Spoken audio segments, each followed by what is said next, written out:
নমস্কার বন্ধুরা, welcome to my YouTube channel. আজ চলে যাব একটি নতুন গন্তব্যস্থানে, মাদপুরের কেশ্বরী মাতার মন্দির। মাদপুর স্টেশন থেকে 3 কিলোমিটারের মধ্যেই অবস্থিত এই মন্দিরটি। চারিপাশে বিস্তীর্ণ সবুজ ধানের ক্ষেত, মাঝে কোলাহলহীন এই মন্দির। এই মন্দির কিন্তু খুবই প্রাচীন। পুরনো নিদর্শন হিসাবে আপনি দেখতে পাবেন অনেক বট গাছ, তেঁতুল গাছ, বেল গাছ এবং কিছু কিছু জিনিস যেগুলো নতুন তৈরি করা হয়েছে, ভোগশালা, আশ্রয়শালা, এগুলো কিন্তু নতুনভাবে প্রতিষ্ঠা করা হয়েছে। ইতিহাস অনুযায়ী 1115 সালে এই মন্দির প্রতিষ্ঠা করা হয়েছিল। স্বর্গীয় নিমুচরণ দাস এই মন্দির কিন্তু প্রতিষ্ঠা করেছিলেন। মন্দিরের চারিপাশে অভূতপূর্ব সবুজ রং এবং গাছের যে ছায়া, সেই কিন্তু আপনার মন অবশ্যই কাড়বে।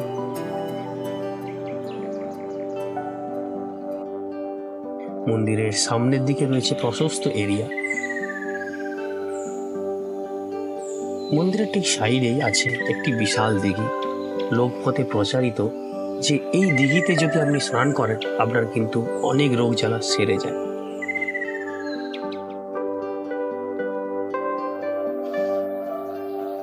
মন্দিরে ভোগশালাটিতে দুপুর থেকেই চলে সুজি ভোগের আয়োজন। শরণার্থীরা আসেন অনেক দূর দূরান্ত থেকে সুজি ভোগ পুজো দেওয়ার জন্য। সুজি ভোগ কিন্তু এখানকার একটি প্রধান প্রসাদী হিসাবে ব্যবহার করা হয়। আমরা যেদিন গেছিলাম প্রায় 3 কড়াই এভাবে সুজি সেদিন রান্না করা হয়েছিল।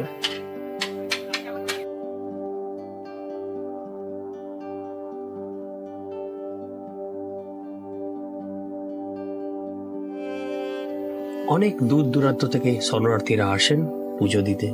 আপনি যদি গোটা ফল নিয়ে আসেন, কোনো অসুবিধা নেই, মন্দির কিন্তু আপনাদেরকে মটি, কাটারি এগুলো দিয়ে দেবে। আপনি ফল কেটে ওইগুলোকে কিন্তু পুজো দিতে পারেন। পুজো শুরু হয় ঠিক 12টা, 12:30টার মধ্যে এবং পুজোটি কিন্তু অনেকক্ষণ ধরেই হয়।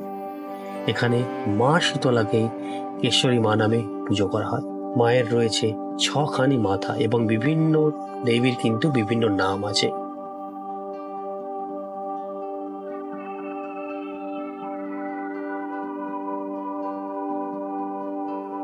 এবার শুরু হয়ে গেল পুজো। পুজোটি বেশ অনেকক্ষণ ধরেই হয় এবং ভক্তি ভরে আপনি পুজো দিতে পারবেন।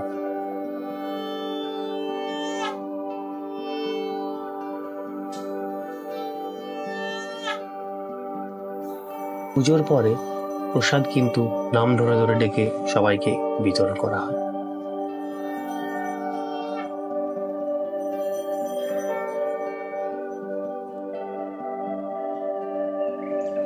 এখন যে জিনিসটি দেখছেন সেটিকে আমরা গ্রাম্য ভাষায় দণ্ডি কাটা বলে থাকি। অর্থাৎ মায়ের কাছে মানসিক থাকলে এরকম ভাবে দণ্ডি কেটে যায় অনেক গ্রামবাসী।